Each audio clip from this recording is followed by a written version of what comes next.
John, how's the week been here at Odsal and Tong after you've assessed that performance against Toronto? It's been a tough week. I mean, we've had a look in great detail about what we did last week. We played really well, but unfortunately for us, so did the opposition, and they managed to sneak the result. But I think basically what we gleaned from it was there were 70 sets in the game, so that was a high standard game of rugby league with the ball in play a lot, and obviously it will have drained our energy level. So we've been pretty kind to the players in the early part of the week, and now in the later part of the week we'll have to do the specifics on Barrow. But I was delighted with the performance, and obviously very disappointed with the result, and I think against anybody else we'd have got the result. But unfortunately for us, in that 80 minutes we were playing the best team in the league.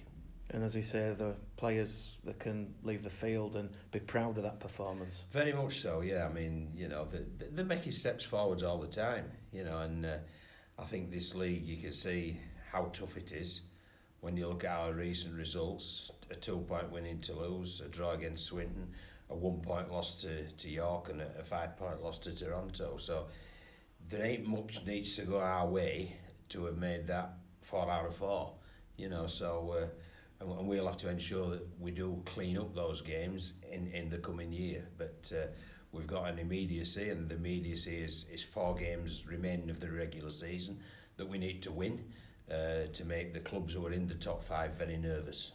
And that starts against Barrow on Sunday at Craven Park. It does, yes, and you know, they played pretty well against York. York were left at the end of the game hanging on, believe you me, and they're a big forward pack. They carry very aggressively. They've got a hooker who plays off the back of that, and they've got real pace on the wings with Ritson and Cross. So you know, they've got threats. They're on their own ground. They're desperate, but we've just got to be equally as desperate, if not more so. Both sides, as you said, John, desperate because obviously for both different reasons. Bradford, Yes. obviously, as you said, you know, you want to put pressure on your Featherstones, your Lees, your Yorks, your Toulouses. Barrow, they're in a different predicament. They're 3 points adrift at the bottom, and they're now entering the sort of last chance saloon part of the season. Not quite yet, but you know, they're not far away from that. Games are running out for them as games are running out for us. So as I say, we've both got reasons to win, and both got reasons to perform well. And you know, we'll have to ensure that we go up there, we handle all the travel and all the paraphernalia on Sunday to make sure that we're ready to play come 3 o'clock. It'll be a different Bradford side to the one that featured in the 1895 Cup, John. Is there any team news? It will be a very different one, yeah. But yeah, I mean, obviously there's lads who we're sort of looking after in training, as I spoke about, 70 sets. So you've got to really park some of the vehicles in the garage and give them a bit of a service before you trot them out again. So we're waiting to see. Today we'll see how the people have trained, how the players have trained.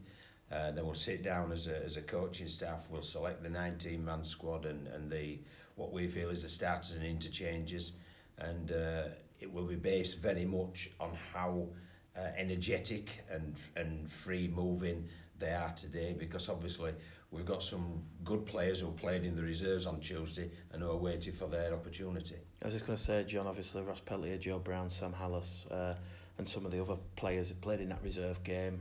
Is it fair to say that players who played on Tuesday are potentially in contention for Sunday? Oh, very much so, because what happened, I mean, one of the reasons that we played Tuesday was to give it a 5-day turnaround. So if anybody was required to sort of be called up, then we could handle that. So yeah, they will come into consideration. But again, what we'll do, we'll have a real good look at them tonight, because we've got to have a team on Sunday who are full of energy and willing to embrace and accept the challenge that Barrow will throw at us and hopefully overcome it. In terms of the long-term injuries, I believe there's only really Rowan Milnes currently out, John? Yes, there is. Yeah, we're in a pretty healthy state, which is really good for us, you know, looking in the immediate and obviously for the end of the season and hopefully for the playoffs. And how long is Rowan expected? Do you expect him to be ready for any of the remaining games?